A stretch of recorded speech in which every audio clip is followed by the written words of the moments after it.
them into positions of hopelessness and helplessness. The government gives them the drugs, builds bigger prisons, passes a 3-strike law, and then wants us to sing God Bless America. No, no, no.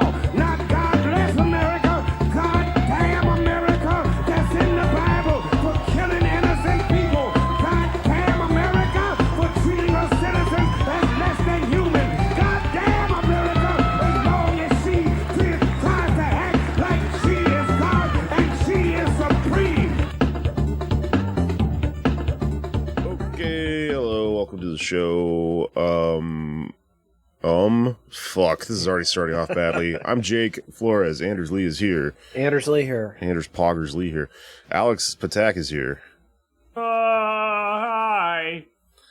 And our guest, who I did not ask him how to pronounce his last name, or if I should say it.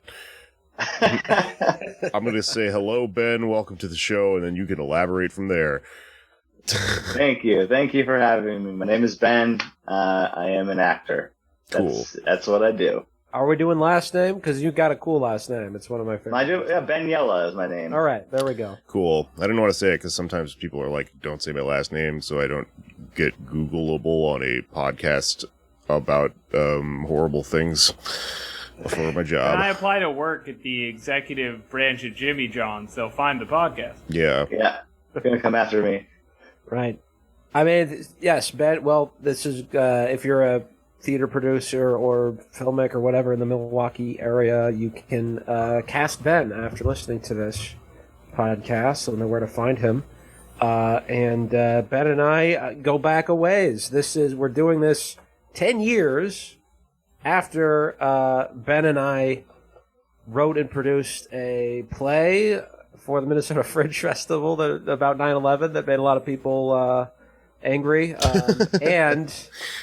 And more importantly, 10 years after he was involved and I was kind of, supporting, spiritually, of course, the Jimmy John's union effort in the Twin Cities for the IWW, International Workers of the World, who I think endorsed our play, if I'm not mistaken. They said, go see this play. So that's kind of cool. Neat. But do unions do that often? No. Yeah, it's not often. The play recommendations section of unions? Right. I think it should happen. I mean, I'm sure Equity does, but maybe not the other unions. But at least two of us have worked for Jimmy John's. And from what I hear, it's not all it's cracked up to be. They make it look like so much fun when you go into Jimmy John's. Yeah, doesn't it look like so much fun when you go into a Jimmy John's and you see the people under the fluorescent light sort of just slumped over, morosely laying tomatoes onto sandwiches and, looking like someone's about to hit them and they're scared. Well, they're in a hoagie coma, and you look at them and you think, that's going to be me soon. Yeah. I'm going to shoot that black tar hoagie directly into my mouth veins. I did something actually very annoying when I was a teenager. There's a Jimmy John's in downtown St. Paul. I don't believe it. And they have free smells. One of the signs there is free smells. And so I made a wisecrack about, these are some really good free smells. And one of the guys behind the counter was like, yeah, it's going to cost you a nickel for a conversation. Oh, man, that's good. Like, hustler. Yeah, this place is full of wisecracking people, which is true, but they Jimmy have John's a lot of employee destroys Anders Lee. But why don't you guys talk about what it is like to work there? I'm sure people will be shocked that a service job for around minimum wage is maybe not the best conditions, but what did y'all experience there? Can I go first? Can I just lay out? I said y'all, yes. So I'm going to the Texan. Okay, that is the rules. That's how that works in court, actually. So it's like progressive stack. Yeah, it's progressive Southern stack.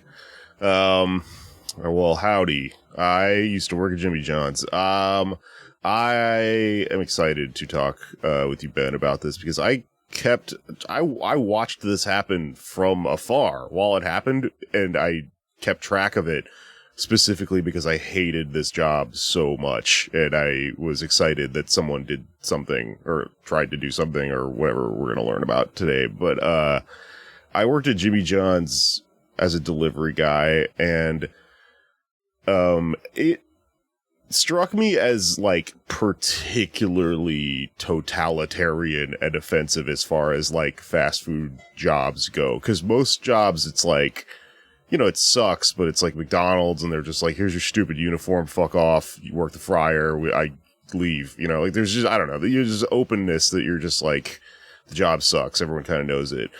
But with Jimmy John's, you could tell that like Jimmy John himself was getting off to some degree about how much he was abusing his workers and like kind of keeping everyone as these like underlings beneath him, because he was one of the owners of like, this is a common thing in restaurant owners where it's just like his personality is sort of imbued in like all of the literature. And I think there was like a fucking thing on the wall of like Jimmy's 10 golden rules or whatever. And it was just like, wear your hat. Warren Buffett's. Yeah. Warren Buffett's 10 rules.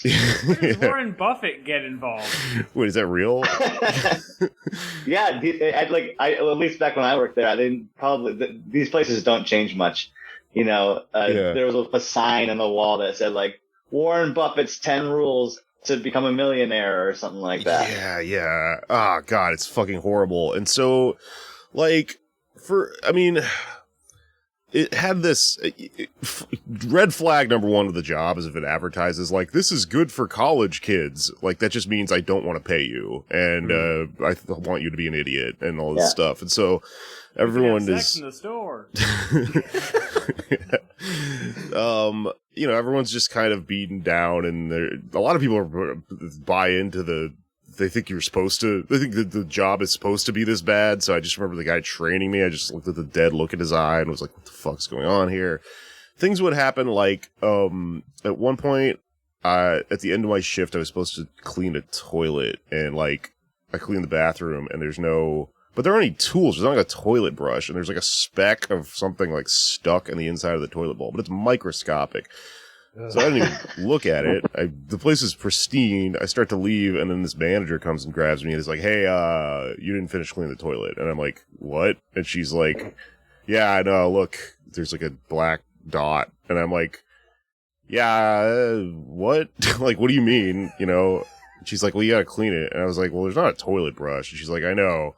So you gotta use your hands. Like, and I was like, excuse me? And she's like, no, put on a rubber glove and then like get it with your fingernail. And I was just like staring at her like, are you out of your fucking mind? And she looked at me and she sighed and she went, the thing is, I can get fired if I don't make you do this. And I was like, wow, that's the whole thing is structured like that, isn't it? That's pretty fucked up.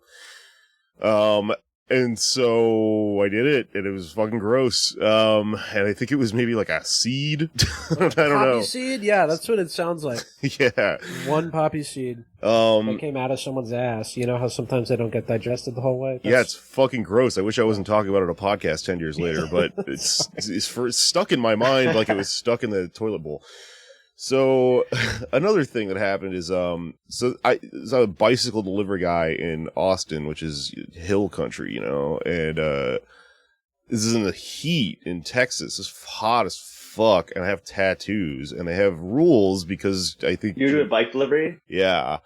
And Jimmy John is a good Christian man, as we all know. And so they said, if you have rules, you have to wear a long sleeve, or if you have tattoos, you have to wear a long sleeve shirt so that customers cannot see your tattoos. And then it reflects badly on this company that's paying you $7 an hour to deliver a fucking sandwich up a hill. Right.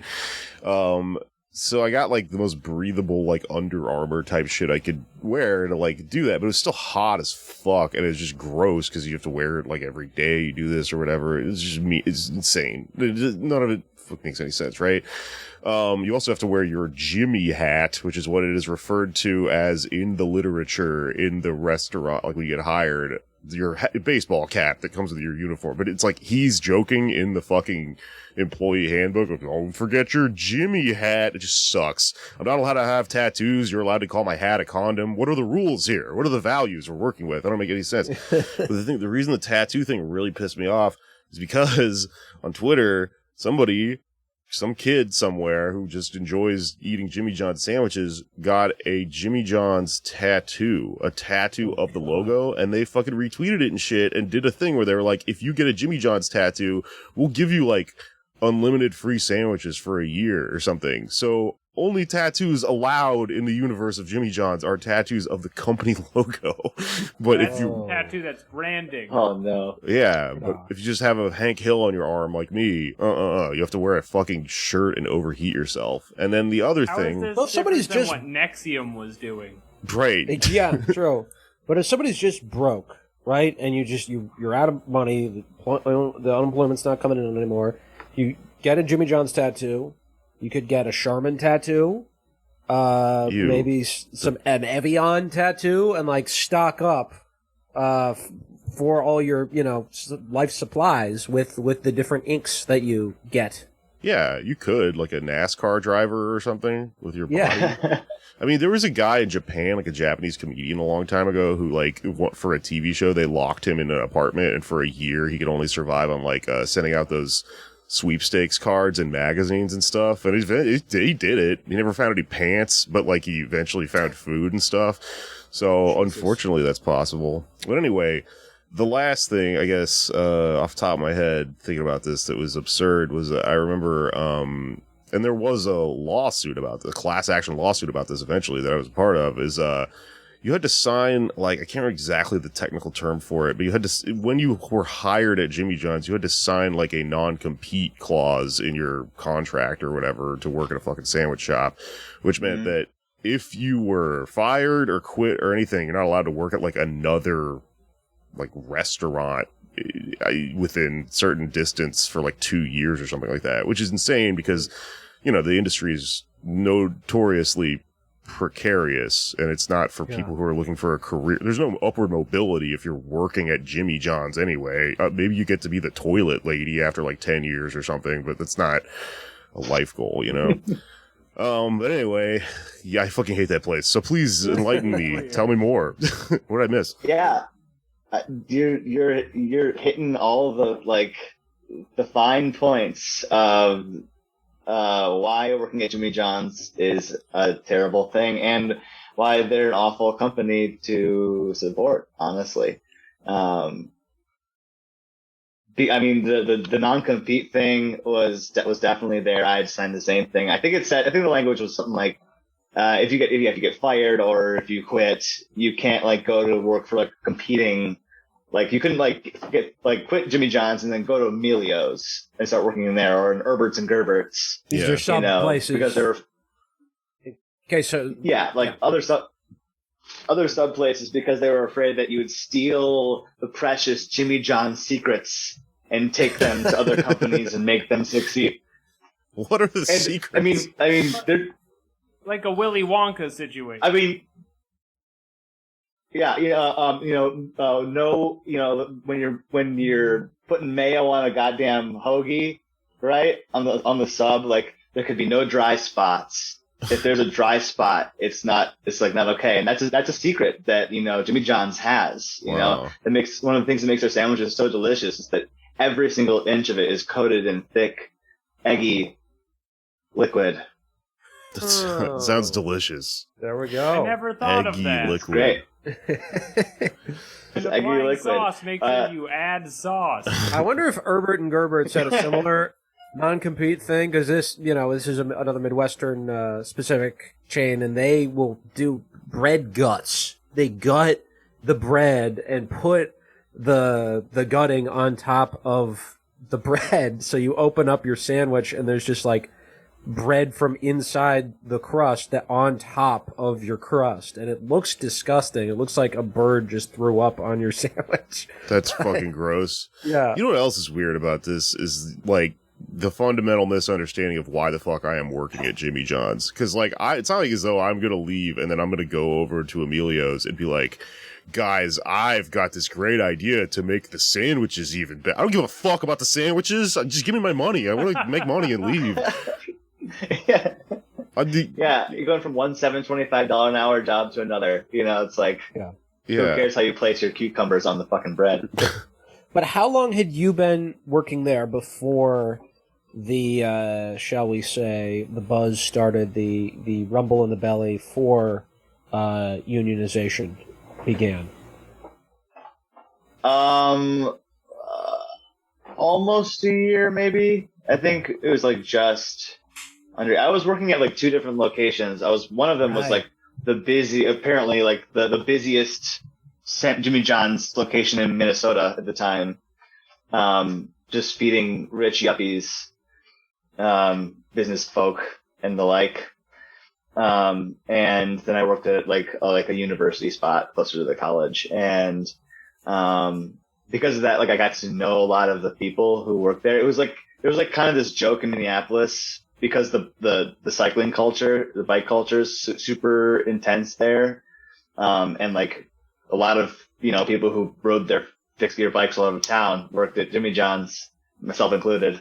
And there was a culture, outside of that, like, it's like, no, oh, you work at that branch, I work at this branch, this is super cool. And like, you all go to parties together and you all show up still wearing your Jimmy John's shit, like covered in an eggy liquid, like with your fucking 6 packs of Tall Boy Boxer beer, which is just terrible beer. Don't drink it. So like, yeah, I got to know people. And then like, there's one guy I worked with who pulled me aside one day. He's like, hey man, would you like want to go like hang out after work? And like, he's not somebody I was like super close with, but we got along well. I was like, oh yeah, sure. That sounds cool. Yeah, let's do it. So like, we went down to the river and we smoked some weed. I was like, this guy's pretty cool. Cause when, you work at Jimmy John's, like, I mean, everybody smokes weed there, right? Like, yeah, it's weird. Is weed okay to talk about on this podcast? Oh yeah. You kidding me? Okay, good. There are a few things we won't be doing here. Yeah, no, this show's dumb as shit. Yeah, it's horrible. You can talk about anything on it. We get canceled every week for whatever. I'm basically drinking liquid heroin right now, so. I like to do poppers for fun. Yeah, we've done poppers on the show also. Yeah. Have you really? Is this a real thing? Yeah. They're just around. I forgot I was going to do it before we started recording, and I was like, oh, fuck, okay, shit, fine. I need to get it. I have never done poppers on air. I respect this job, and I will give it my all. Okay, but Alex, that. So the guy started talking to you when you were smoking by the river about unionizing, possibly. Yeah. So he's like, hey, how do you like working at Jimmy John's? And I was like, that's a weird question, just to like pop at someone who you only kind of know. I was like, I don't know. It's fine. I get sandwiches. You're supposed to pay for your sandwiches, but we never paid for the sandwiches. The amount of chips I've taken from that place. And he's like, no, but how do you feel about like how much you're getting paid, like this and that? And I was like, well, I mean, it's a shit job. It's just I needed a job. I was walking by a Jimmy John's. I walked in. I was like, hey, can I get hired? Like, sure. You did the profile. You have long hair, and you are a college dropout. Get on in here, bud.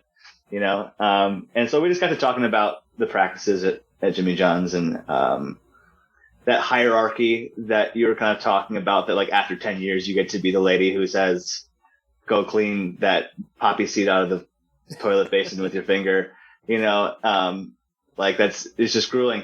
And I agreed with him, and we got to talking. He's like, well, hey, we're organizing this thing called the Jimmy John's Workers Union. We're supported by the IWW. Would you be interested in like talking to us more about this, or like coming to a meeting? I was like, yeah, that sounds awesome. I'm all for unionization. That sounds great. We need definitely more representation. The turnover at these kind of jobs is incredibly high. And, I feel like we could retain people better if we had some sort of representation. Plus they make billions of dollars a year, and they're paying people shit money, So, I ended up like going to a few meetings, talking more with him. I signed a card, started paying dues to IWW. But we weren't public yet. So this is like the summer before it was, what fucking year was this? It was 2011. Was it 2011? Oh, I don't know. Maybe you started before 2011. I think it started in 2010. Okay. Gotcha. We're just trying to remember when I got hired there. Damn, it's been a long time. No, it was 2010 because we did the play after the whole thing happened. So it was 2010. Yeah, so it was the summer of 2010, and so I continue hanging out with these crusty punks, learning about unionization efforts around the country, and like Starbucks, had like unionized recently at the time out in Seattle, I think, successfully. I think hasn't there been a Starbucks at the Mall of America that unionized, or at least tried to unionize too? Am I remembering that right?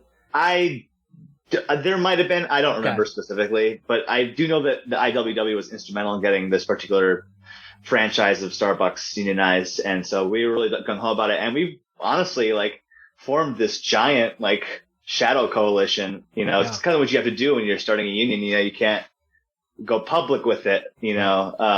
To management, otherwise they're going to start coming in and basically killing your momentum. So it was the job of us as these union members, or these organizers, I should say, to kind of continue to like get to know people at the restaurant that you're working at, and like we all hung out. Like I said, it was kind of the Jimmy John's cult of people hanging out. And you just get to talk in and be like, hey, how do you feel about this? How do you feel about that? And then you kind of gauge their level of interest in, perhaps, organizing. And then you get them to sign cards and, join the union. And it got pretty big. It got to the point where like, I think it was like definitely almost 2/3 of the employees in the entire franchise. I think there were like 10 stores or something like that, were a part of this effort. And then eventually we had our final meeting before we went public, the leaders of the union, who were like more involved with IWW than I was at the time. Cause that was kind of my gateway in, right? Was the workers union. We had like created logos and like created this whole idea for this campaign and like different things we're going to do, like, just direct action stuff. And then when we went public, it like completely caught them by surprise. It was a really effective campaign in that way, because they had no fucking idea that we were doing what we were doing, that we were organizing like this. And so our first day, I think it was on Labor Day. It was, Labor Day 2010. I was working that day, and they had like a bunch of union members and like other people from IWW who weren't even working at who weren't working at Jimmy John's, but just were supporters. And there's other like, people who, were behind the cause. They showed up in different locations. The one I was working at in particular, and like had a little picket outside, and I walked off the job that day to go do it. And the guy who was my GM at the time was like, kind of like he's like one of those GMs who's like, I'm cool, man. I listen to 311. And like we smoke weed in the basement. It's totally chill, like that happened. We definitely smoke weed in the basement all the time. Uh-huh. Some great stories about that. If you want to hear that, hear those, the area manager showing up on you when you're fucking chiefing. Great job.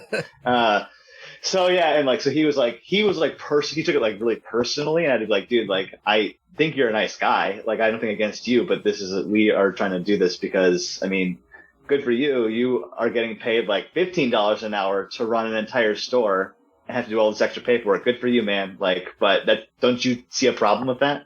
Right. But it meant that like we couldn't hang out anymore, bro.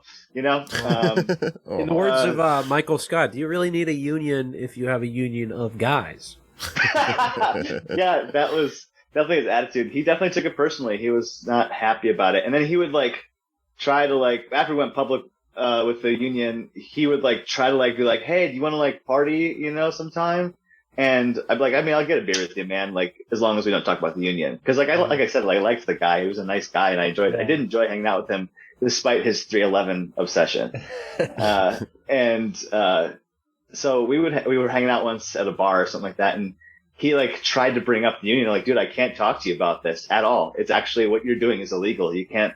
You are management. You're not allowed to talk to me about this subject.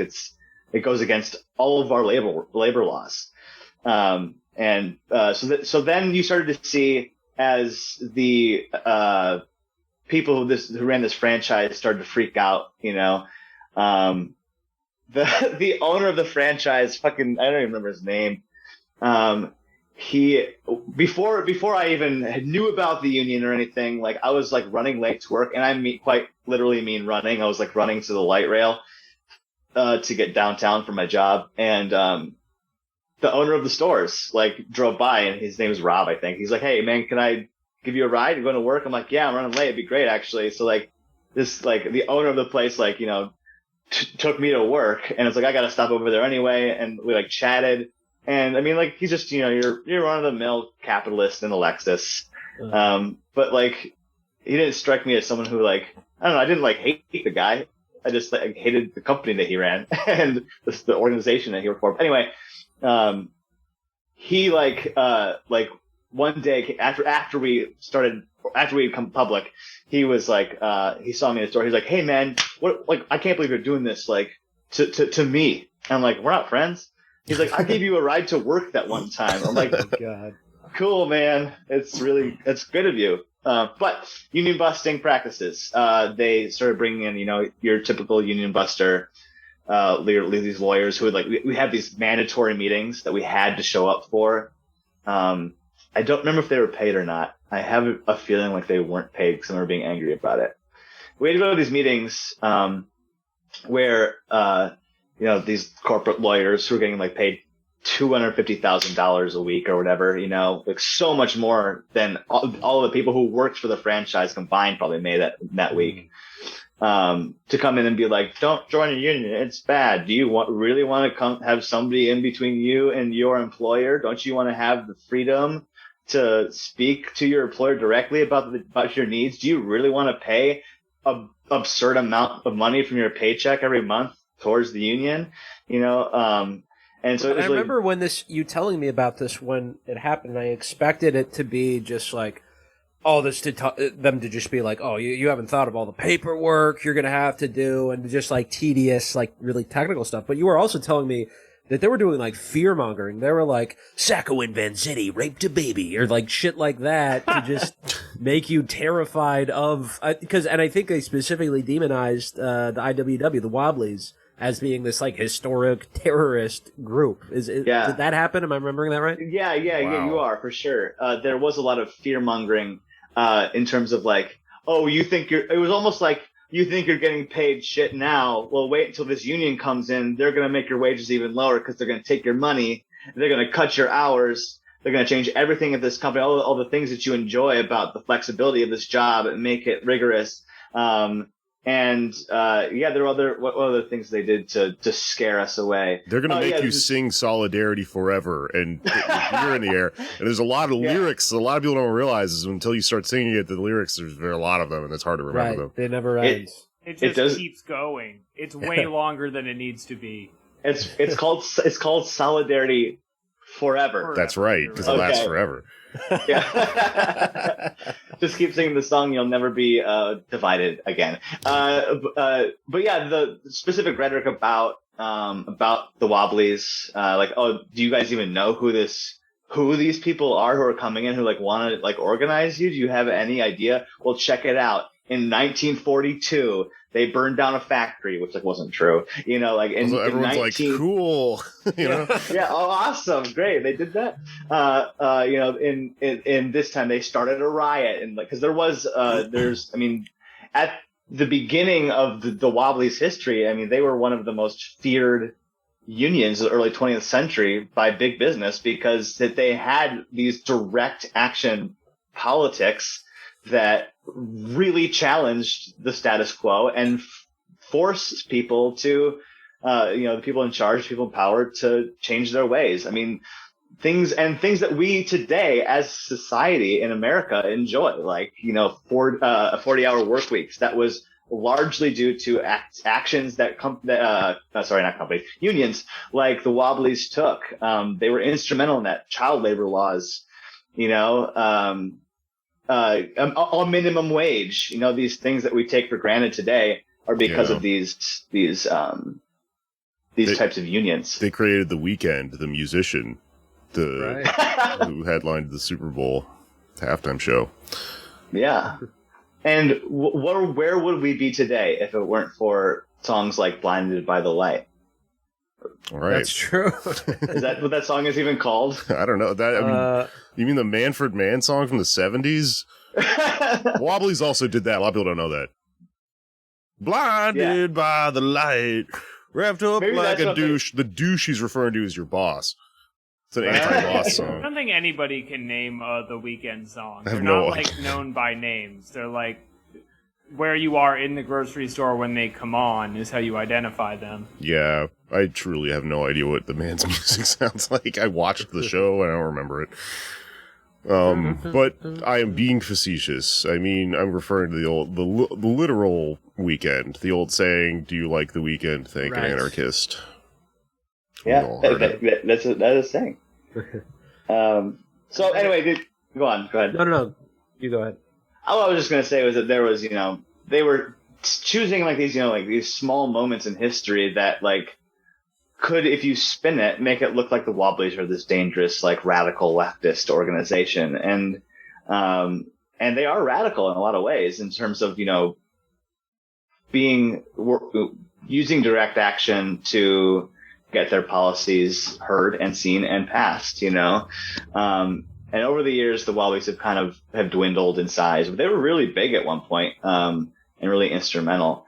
This all just strikes me as like when DARE people come to your school and they're like, "Don't do drugs, because if you do," and then they show you all this stuff that's supposed to be scary, but it's actually the coolest thing you've ever seen. Like, "Don't do drugs, because then you'll be in the Rolling Stones, and you don't want to be like Keith Richards, do you? Look at him," and he's just smiling and having a great time.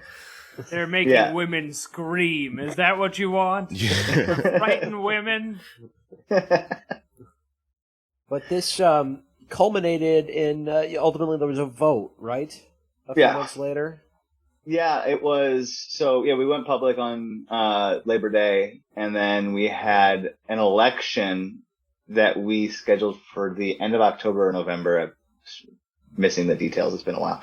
But, so like, so then, like that 2-month period, the 6 to 8 weeks that we had after we went public with the union was really hectic and a very tense time, honestly, to work in the store, because we were then actively organizing in, in the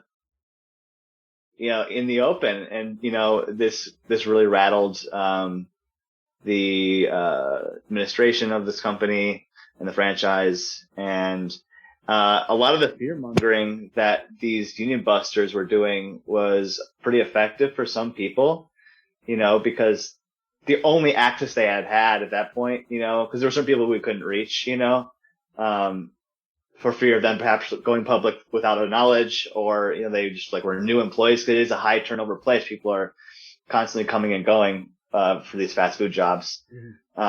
They'd just gotten a job, they maybe they're college students, maybe they've been looking for a long time, they've been unemployed for some time, they're like just happy to have a paycheck, and then, they're all of a sudden embroiled in this, this fervor over, whether you unionize or not, and some of those fear tactics work. So I remember talking to a couple employees, like trying to organize further to kind of gin up votes for the election, and them being like, I don't want my money I need my money. I don't want it to go to this union. And I'm like, well, actually, because we're working with the IWW, which is different than most corporate unions, because it's not a corporate union, we can kind of set our own bylaws. We have the ability. You don't have to pay dues to this union. Like that was one of the things that we were adamant about, that, which was really unique, was that, we'll have a union, but, it was first off, the dues were like $9 a month. It wasn't super expensive.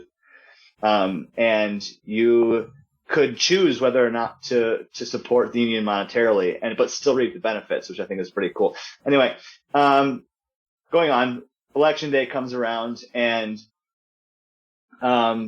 this kind of fear mongering is continuing, and then the company starts like offering rides to the boat, because at a certain point they realized it was unstoppable, right? Like, okay, it's happening. It's been filed to NLRB.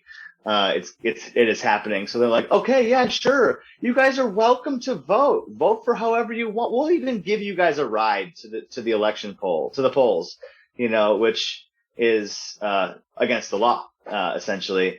And then, I don't think that the company's allowed to provide transportation for it, but they were doing that. And forget there was a couple other things that they did that were not okay. I know that there was some like bribery going on with certain people. Like, hey, I'll promise you this PIC position. And for those of you who don't know what PIC means, it literally means person in charge, and it's essentially just a low-level shift manager. God. I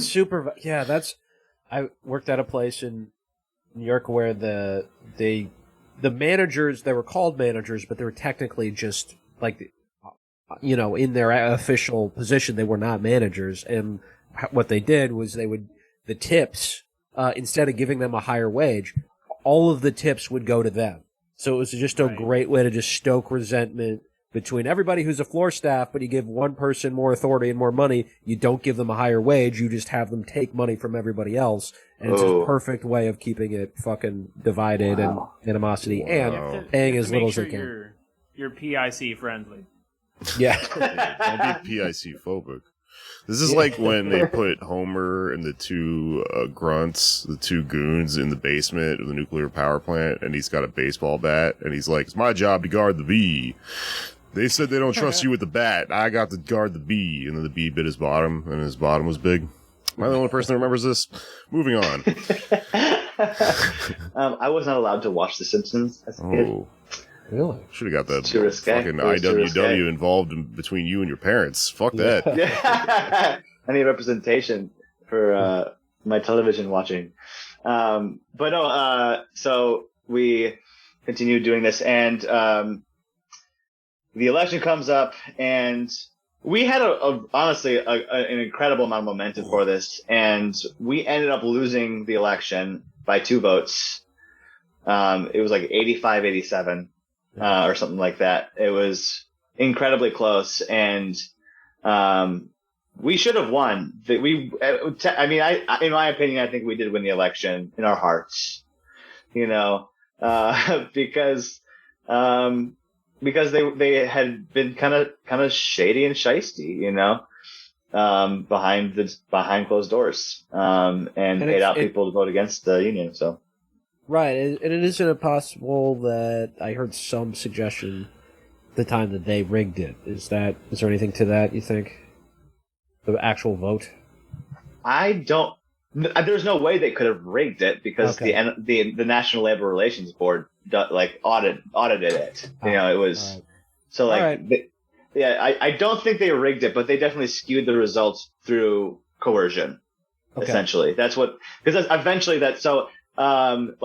we lose the election, everybody's super bummed out. It's like this thing we've been working really hard on for, some people over a year. And for myself, I had been intensely active with it for at least 7 or 8 months.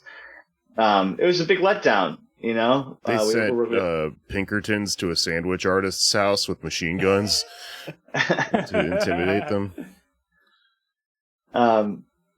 That happened, and then the people, us folks that were trying to continue this effort, were like, "It's not over yet. We can make it. We can rally. We're gonna file a complaint with NLRB and try to get the election thrown out." And we do that. But by this point, I think that the culture of Jimmy John's is just like. It's people, it's like you said earlier, it's not a career choice for many people, So, it was kind of like in that moment when everyone's like, we're going to start a union. I was like, yeah, we're going to start a union. And then we lose the election. They're like, oh, well, that would have been cool. Back to making sandwiches, Yeah. So the momentum was automatically killed. So, even though the company cheated, it's like there's not really much penalty for the company. It's not like they paid a fine or anything. It was just like, you did a bad thing, we'll have to redo it now, you know? And so in a way that was a smart tactic on their end, albeit a shady one, you know, because if they could, you know, at least get the election thrown out, regardless of whether it was won or not, by, you know, breaking labor laws, then they at least would stop the momentum. They understood that in a high turnover fast food place, it's going to be incredibly difficult to get that support back, because it's going to take several months for the NLRB to review it. They have other elections that they're looking at, other things to deal with. So, we get bumped down the line, and okay, 5 months later, the election gets thrown out, and the small group of us that are still active and like, yeah, we got it thrown out. We got to start organizing again. But, the people who are working there 6 months after the election are different than the people who were working there at the time. You know what I'm saying? Mm-hmm. Because of the turnover. So it's just like, okay, now we have to start all over again, and it would have taken a lot longer. And they like the top 6 organizers got fired like after the election, like across the board. Just they got fired for absolutely bullshit reasons. And what were some of the excuses they came up with? You're giving away the free smells for free. Too many free smells. We saw your tattoo.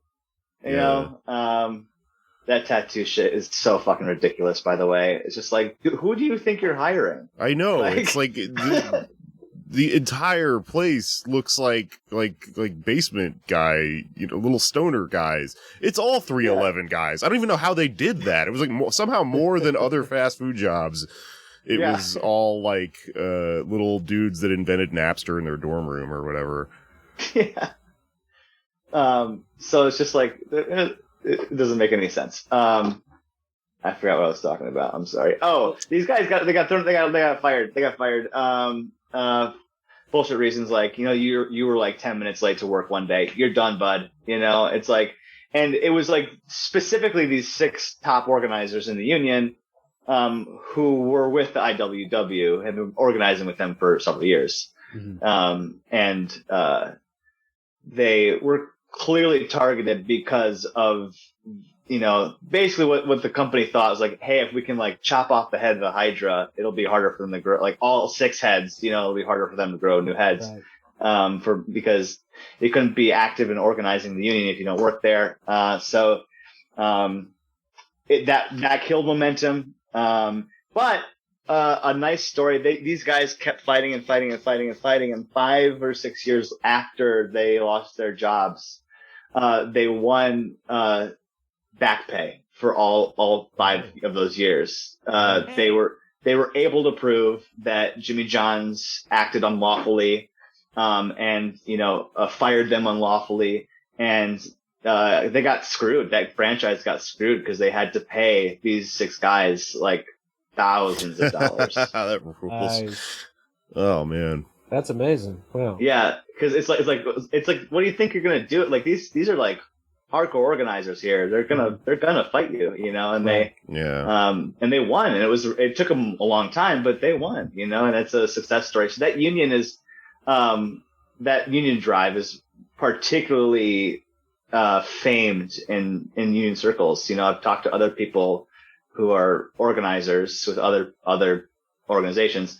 And like, I was like, oh yeah, I was part of this union drive once with Jimmy John's. Like, oh my God, the Twin Cities Union Drive. People know about this. Yeah, I heard about it in fucking Texas. I didn't even know Anders back then or any of y'all. National news. I think we were in the New York Times. Like the effort was in the New York Times. Like it was a national thing. It was, like these rinky-dink crust punks from Twin Cities on their fixed gears trying to win labor laws. I shared the article on Facebook, and I remember this guy who no longer talks to me because he's a libertarian, and I keep making fun of him. He said, he commented on the story and said, sounds like those guys just found a better job, which is his, like, libertarian spin on it. Like, this is how it works. You just find a better job. He's an idiot. Oh. Yeah. Well, I think there's a lot of important lessons from that, and I'm pretty sure I did a training a few years ago in New York when I was still in food service with somebody who was an organizer there or was involved in it, and they were saying that one of the things, well, first of all, what you're describing with the guy asking you to smoke weed at the side of the river is a really important tactic, just to have a one-on-one conversation with each of the people you're trying to organize at your workplace. She said, don't go to a bar, get coffee, and I feel like weed is just as good as coffee, as the case may be. But yeah, you don't want them to think you're asking them out on a date, and it's just this very particular skill. Is that salting? Talking to somebody. Well, I don't know. Was this person salting? Were they? Did they get the job there specifically to? Were they hired by a union to get a job there, or was it something else? That particular person might have been a salter. It's a weird word that I just said. Salting. I don't know if that's what's the noun? A saltine. That's what. Yeah. Saltine. So no one gets confused and thinks that they're an assaulter. They're a saltine. Yeah. I think he might have been. Cracker. I think he might have been doing that. Yeah. But there were several people within the union who that was what they were doing. They were assaulting the. God damn it! I said it again.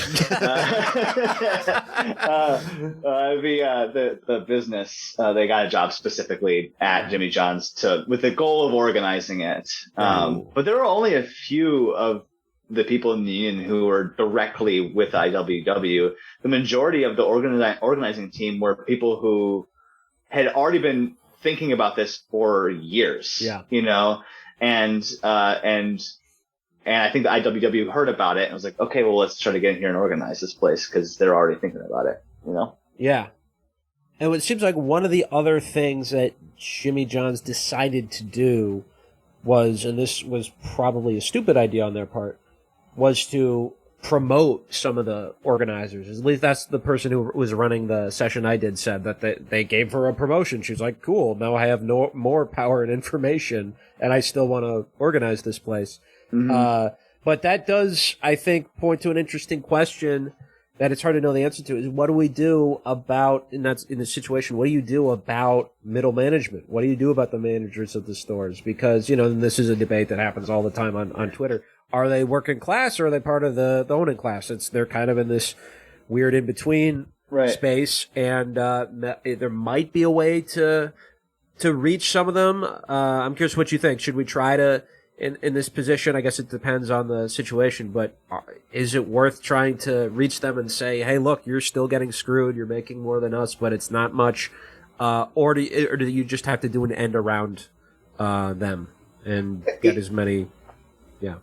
I think it really depends on who that person is and your relationship with them, right? Mm-hmm. Pretty sure that as long as you might be middle management, but if you are without, like if you're like a shift manager is a good example of this, or like a department manager, but you don't hire and fire people, then technically you can organize with the workers. Now that gets tricky because if you're in that position, you don't want to betray the position of people organizing to management, right? So you have to kind of ride that line. But yeah, I guess the answer to your question is it depends who the person is, your relationship with them, what their jobs are at that job, right.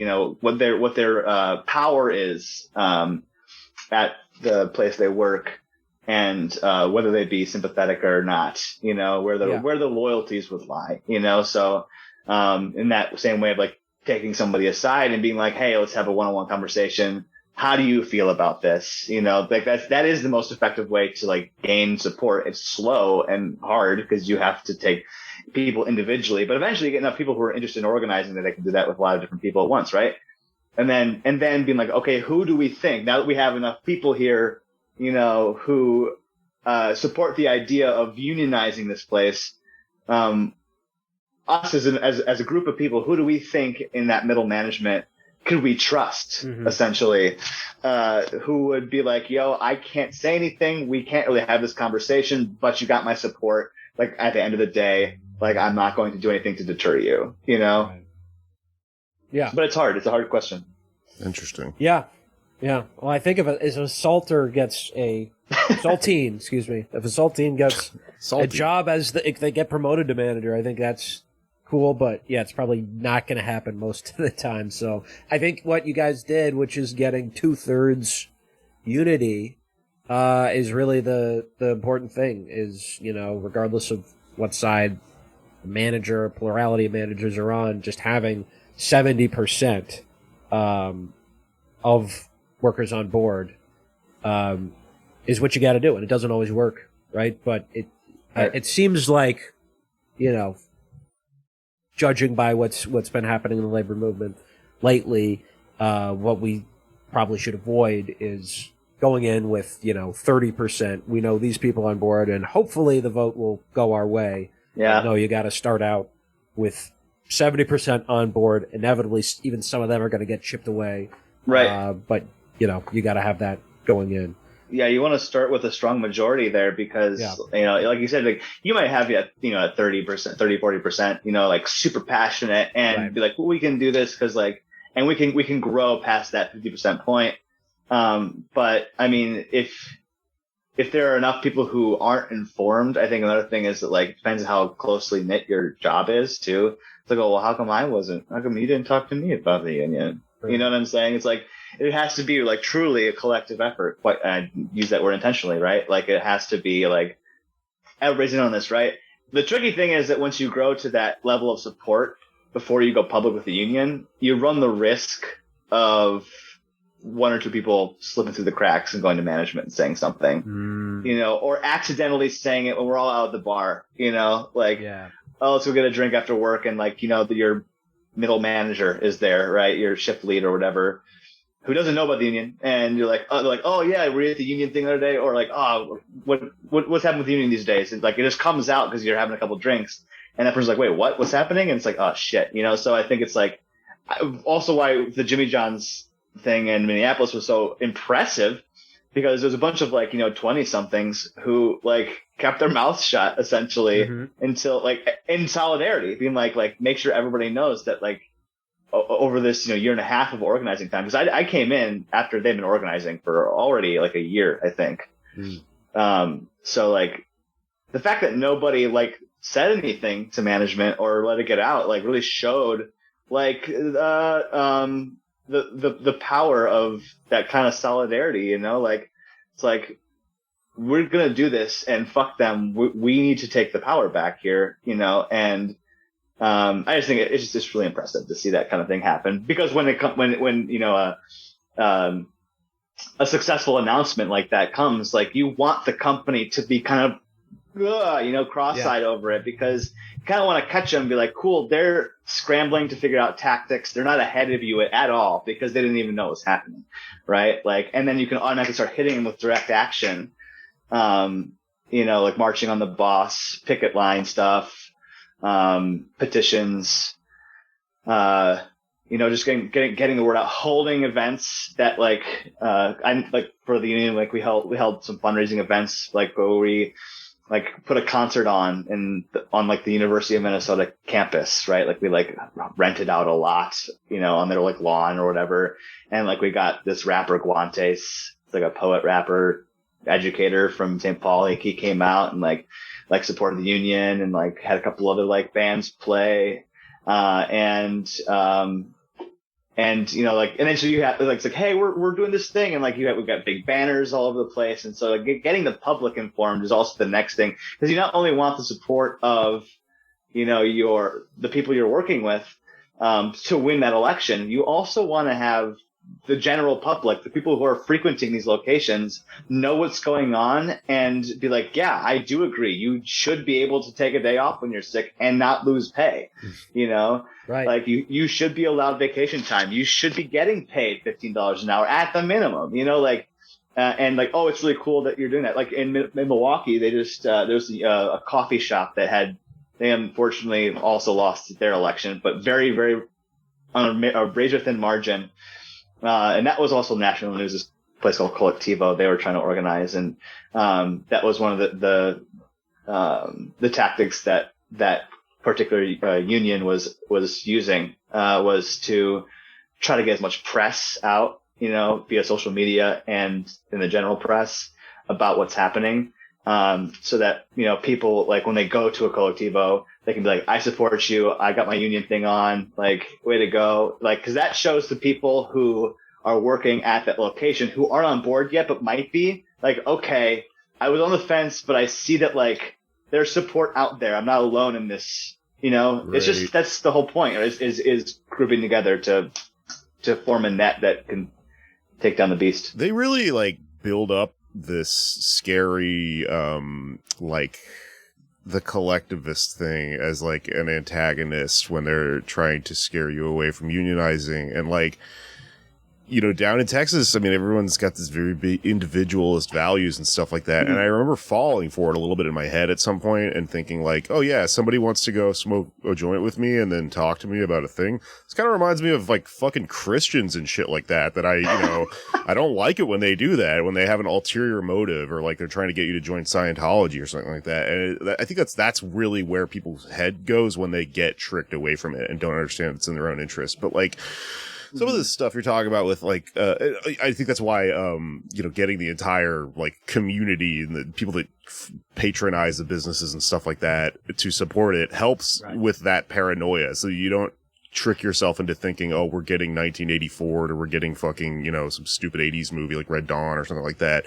And, like, one thing that I think speaks to people a lot is that sick day stuff, because I literally, when I was working at Jimmy John's, like, I think I called sick one time and they were just like, well, how sick are you? And I was like, enough to where I will get other people. What the fuck are you talking about? But that's because people can't afford to want to come here and touch all the bread. Yeah. And, like, because people can't afford to take, they don't get sick days and they can't afford to just lose shifts and stuff like that. People work sick in industries like this all the fucking time, and they get other people sick, and it's fucking in your food, so it's good for you to know. And I remember that was an effective meme, I guess. This feels like it was almost before memes, but you had a meme or a pamphlet or something. We had a poster. Pictures.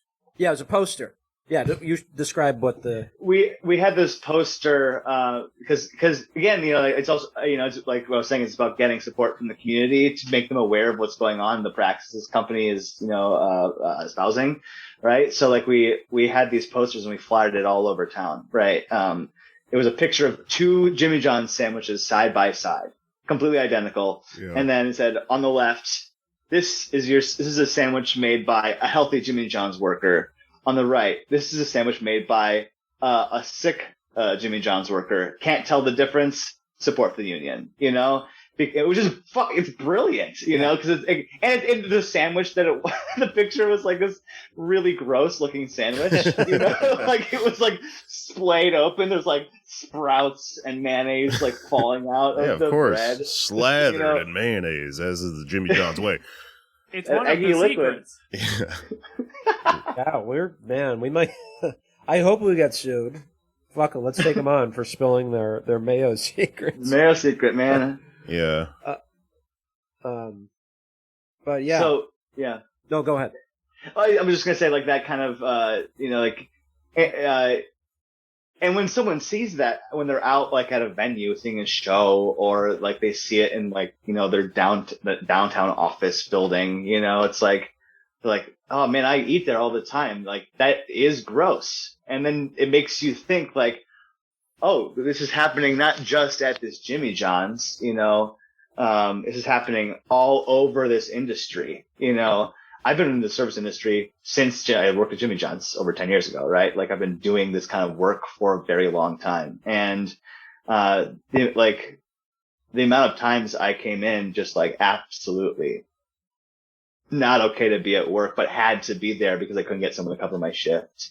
Or I needed the paycheck is absurd, and, like, I mean, now we're in the middle of this pandemic, I don't want to use the word post-pandemic because it's very much still real and very much still going on. And especially it's affecting people who work directly face to face with people like I do. I think we're in between waves. It's like ska. Yeah. It's the second wave coronavirus coming in. Yeah.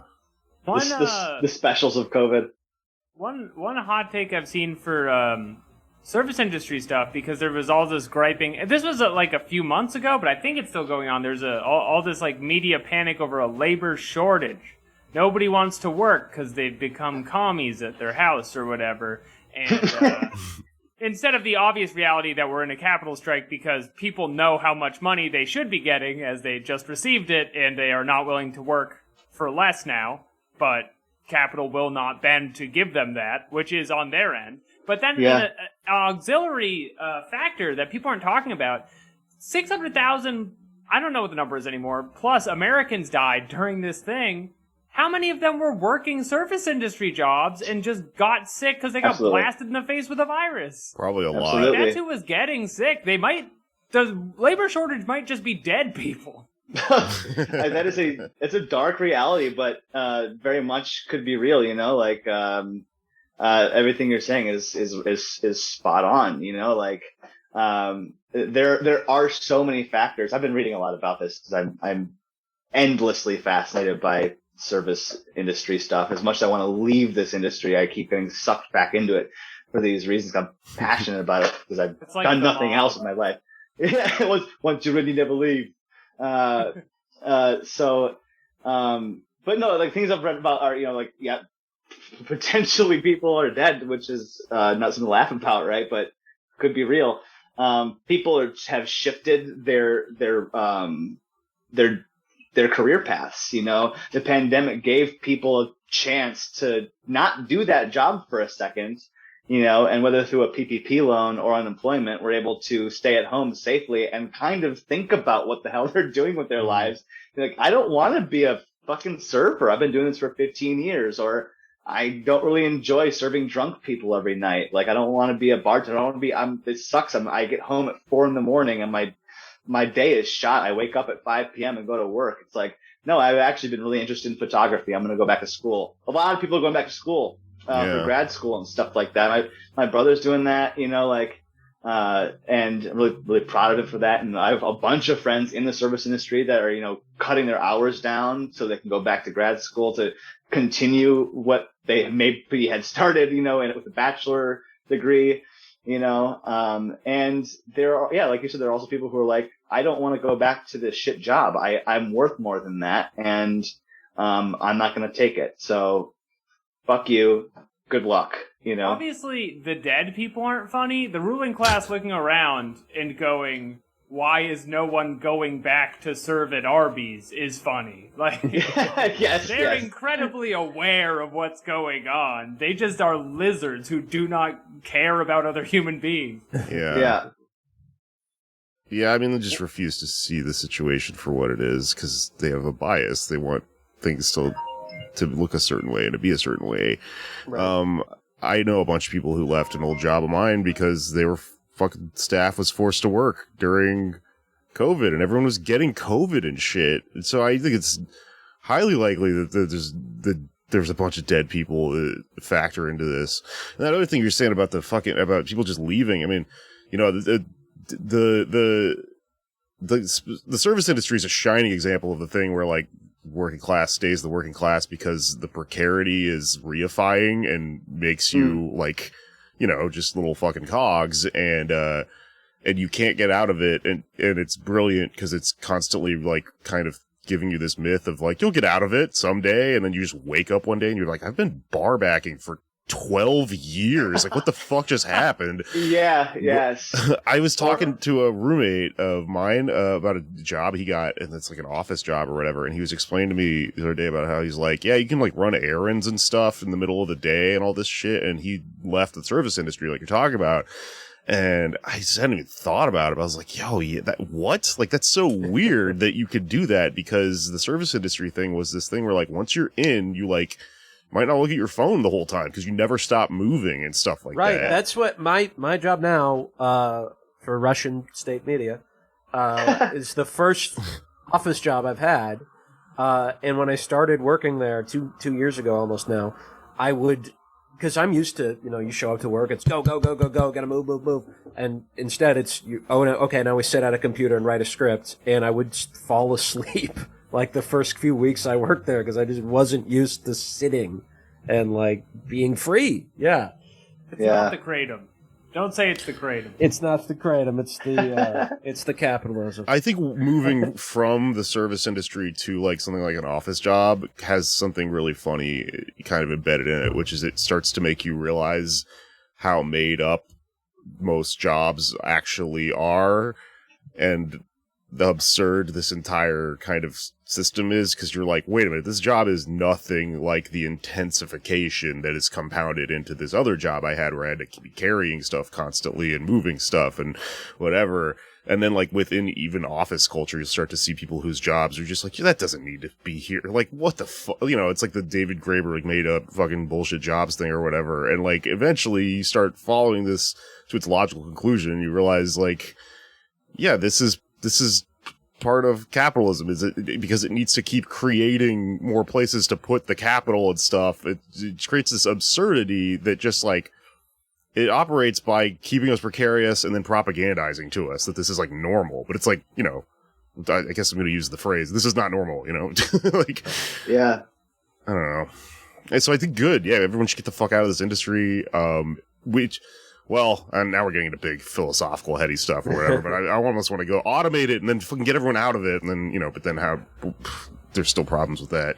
We'll all have those conveyor belt sushis. Like every restaurant is conveyor belt sushi. That would be perfectly ethical. And that it can be good.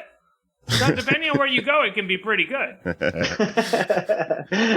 Yes, we can overthrow it.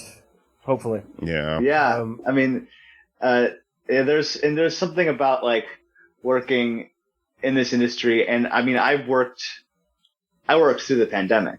I had like the first couple months off because I had a PPP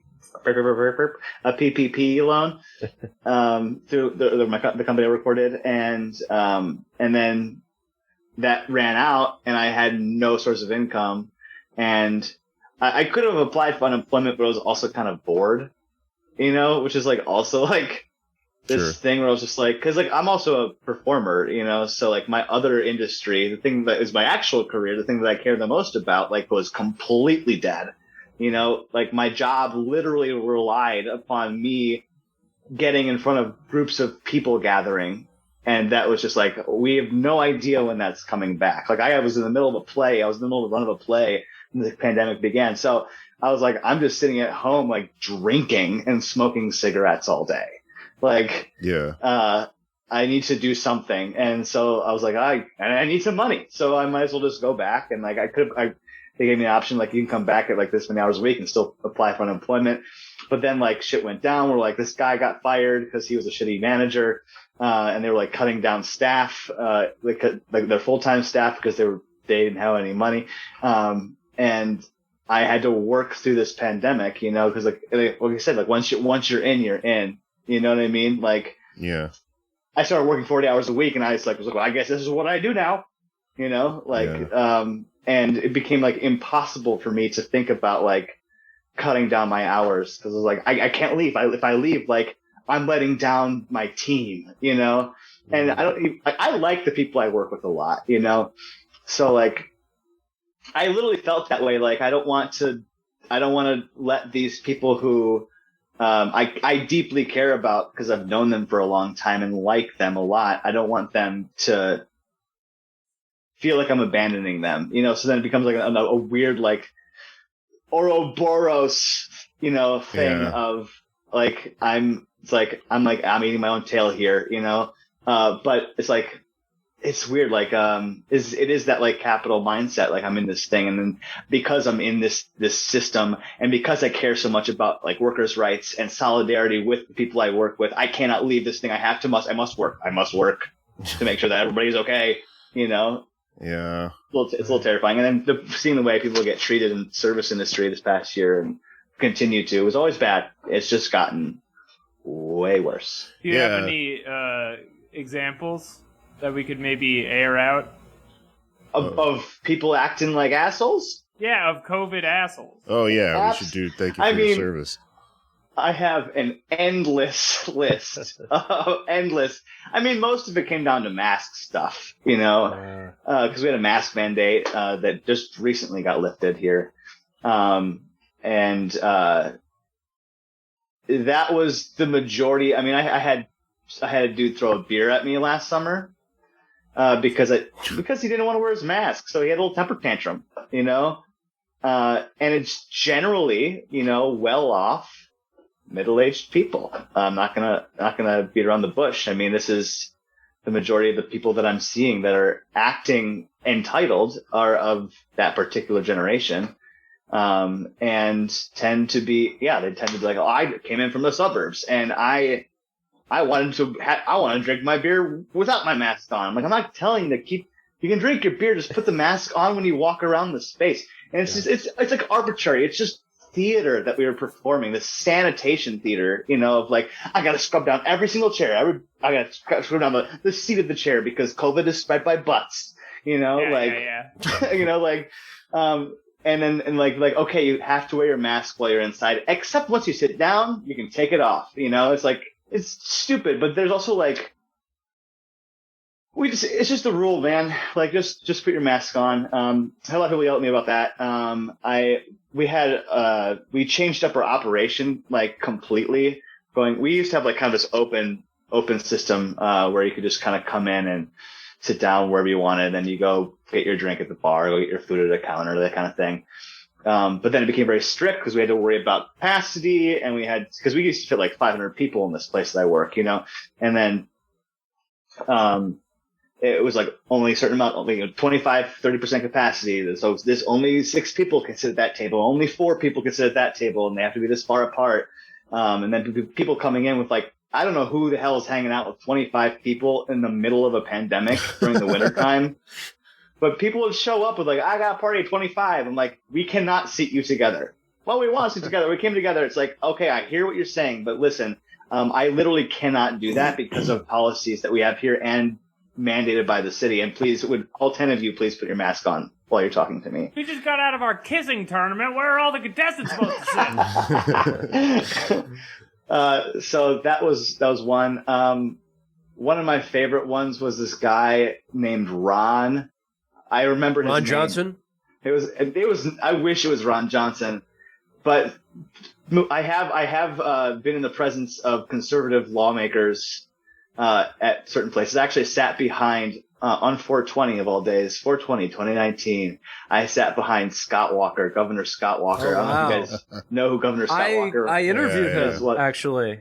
Get the fuck out of here. Kind of. I did a segment at CPAC in 2020. Well, someone there had COVID, and I chased Scott Walker down an elevator asking if he had eaten a ham sandwich that day. Yeah. Oh, that's so good. I hate that man. I can't. Yeah, he's awful. He is. I sat behind him in a play, and like, I'm in the theater industry. Wait, what play was he going to? He went to this play. I forget what it was even called. Hamlet. He went to go see Hamlet. Hamlet. To Julius Caesar. He's like, that's me, guys. I'm Julius Caesar. Hell now. After me. At 2 Evers. He was in front of me, and I sat down, and I didn't I remember walking into the space. Sorry, I'm deviating from what I was talking about before. This other Ron guy, but I got to tell this story. I walked into the theater, and it was a pretty empty theater this night that I was going in because it was 420. People were celebrating, and I look up and I lock eyes with a man who I vaguely recognize, and then I look away and I look back at him with these this death stare because fucking Scott Walker, and we have this moment where I am frozen. One leg is in the air, I'm mid walk, and I'm looking at this guy straight in the face, and we have this stare down moment where he's just staring at me and I'm staring at him, and I want you to know that motherfucker looked away. He sheepishly. Cool. The way he did it. He was like, and then I ended up sitting behind him. I forget why I had to sit behind him, but I sat behind him, and there was another person in my row we both have seen the show alone. She was also a theater actor in Milwaukee, and we both were just like staring daggers at him the whole show, like maniacs, because I couldn't pay attention. Every time that he laughed at something in the play, I was like, you don't get to laugh.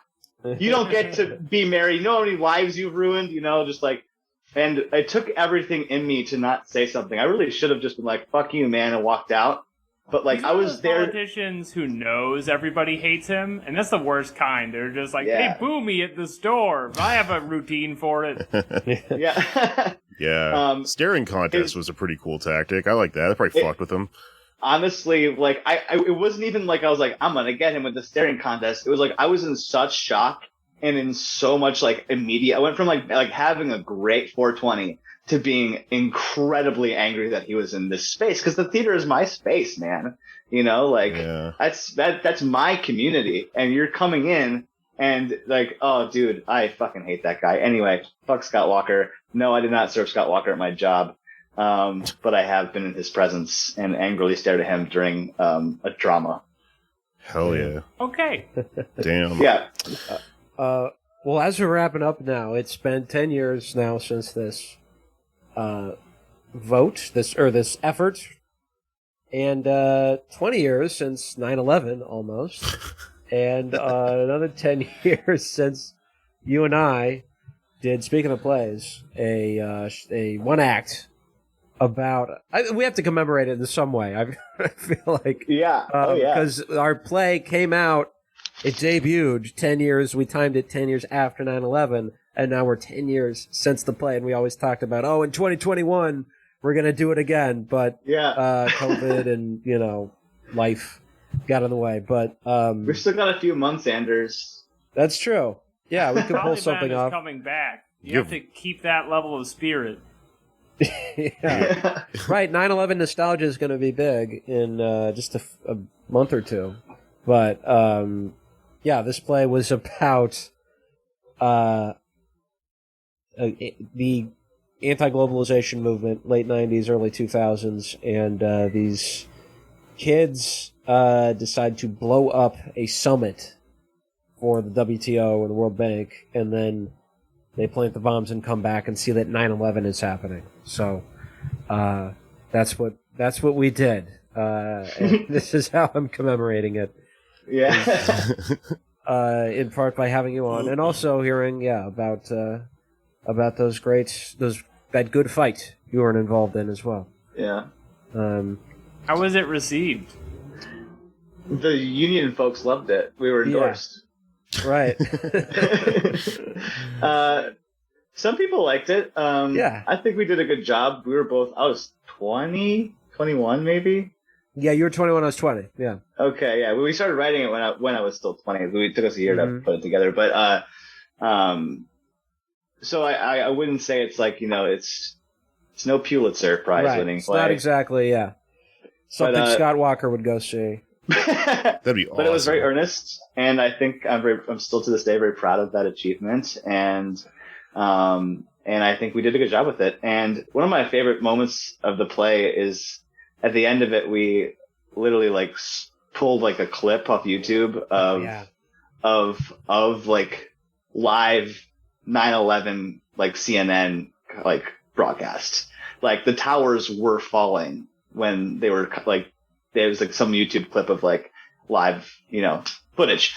And we, at the end of the play, they come back from going to plant these bombs or whatever, and they come back in the room, this motel they're staying in, and they're like, you know what, we're all freaking out. We got to from the TV, and they turn on the TV, and we played this 3.5 minute clip of CNN, this guy being and the second tower was just hit, and now we cut to the street, and there's this woman's I don't know what's happening. There's people jumping out of windows. It was crazy. It was a crazy clip to play, and honestly, should deserved a trigger warning, because it was pretty intense, it was a collective terrible thing we all went through, and many people were affected. Thousands of people literally died. And here we are, these 21-year-old punks just being we're gonna really get a rise out of them this way.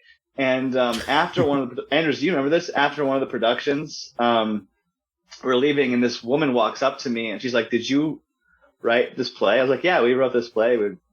directed the play, and she was like, "Fuck you guys." Like, my uncle died in 9/11 or something. Like, she had like a family member who was like in the towers, and she's like, you made me relive like one of the most traumatic experiences like my family's ever gone through. Like, that was absolutely horrible. You deserve to be like, you should take your play off. Like, fuck you. Like, just like cursing me out. And I was just like, in that moment being like, oh yeah, that was effective. You know? Why did she come to the play?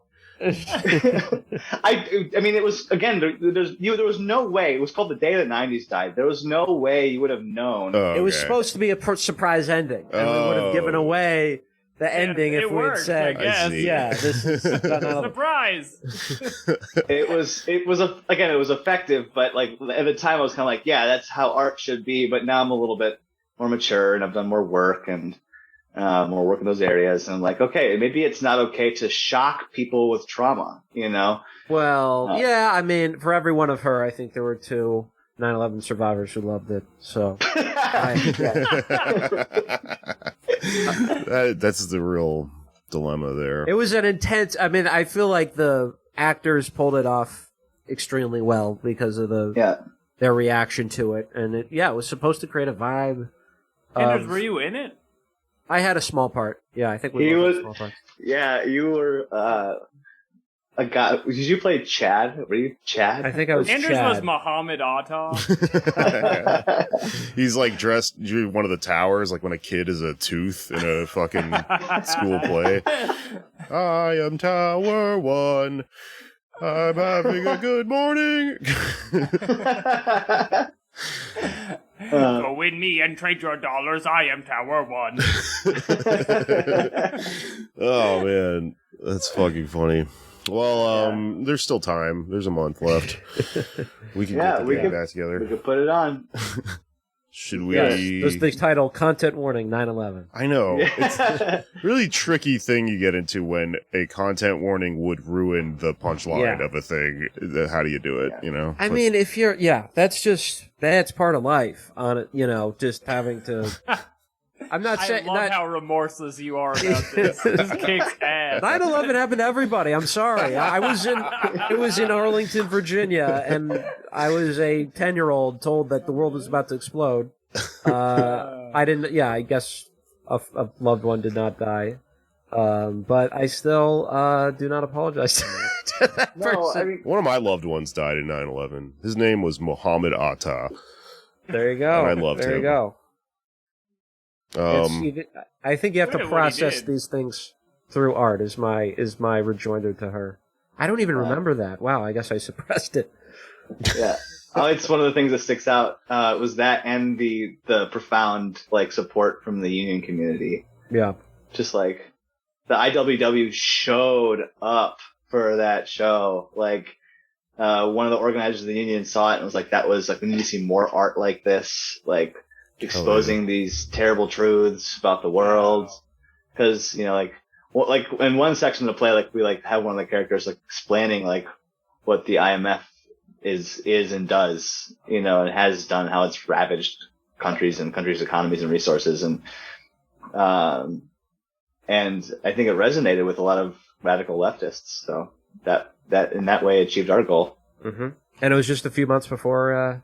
Occupy Wall Street. So some it was that it kickstarted Occupy Wall Street. That was the reason. You know, a bunch of leftists saw our show and were like, you know what we should do? Got to go occupy Wall Street. Yeah. Right. Did you see? I don't know what we'll call it yet, but we should go do it. All right. Well, it's important to support subversive art. And if you would like to support subversive art on the 20th anniversary of 9/11, right, you should come to our live show at Caveat NYC on September 10th, where Pod Damn America is doing our first live podcast since the world exploded. Holy shit! Yeah, it's 9/11 Eve is how you can remember it. So it's going to be there's going to be something going on with that. We haven't quite worked it out yet. I was thinking maybe. You know, like New Year's Eve, like there's like a ball that drops at the end and everything. Who knows? We'll figure it out. And we would do 11. Yeah. 10, 9, yeah. This is gold. The show is at 7 in the morning. That's a pretty important part of this. Yeah. No, it's not. It's at 7 at night. It's inverted. Listen, we got a live show. It's going to be great. A lot of you live in New York. I know it. I've seen you in the statistics of our SoundCloud. I've seen you at our live shows. So come on out. It is basically a month and some change from now. Our live show, our return to the live stage, the theater. Caveat. 9/11 Eve, September 10th, 2021. Let's 7 p.m., let's right? 7 p.m. Yeah. Let's do some more plugs before we get out of here. Also, more details on that to come. We'll have proper ticket links and everything soon. Anders, you got anything?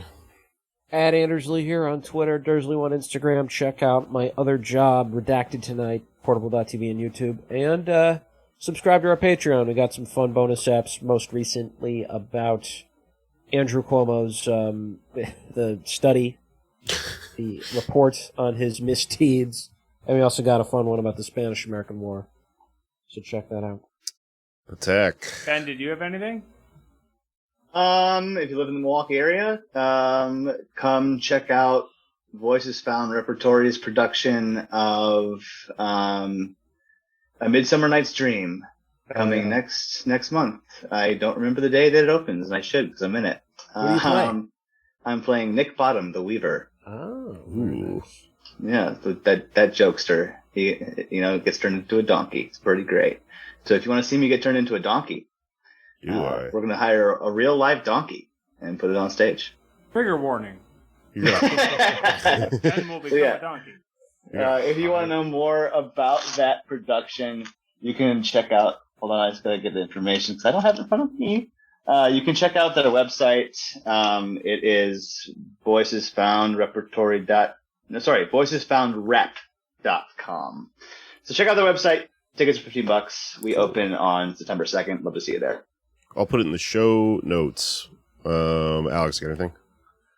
Yes, you can listen to me on Ballin' Out Super and Theater of Delights, the #1 stop shop for today's top audio stories. And you can follow me on Twitter at Patak Test Kitchen, which is a place for exciting new flavors. And that is it for me. Okay, I'm doing stand-up again. I am my friend Luis's show at Asylum NYC in Manhattan. Casual sets on, what is it, next Thursday? Yes, a week from, as of right now, recording this, August 12th.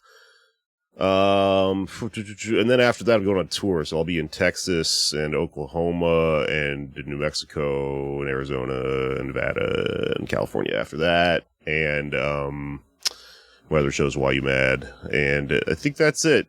Just keep listening and keep canceling us and getting mad at us and then loving us and then faving things. Just do your thing, internet. It's cool, man. We have an Eminem and Kim style relationship with our fans. Yeah. My fans are in the trunk and I'm driving my car and they're in the trunk. I love you so much, bitch. Okay. All right. It's finished. Finish. it's finished.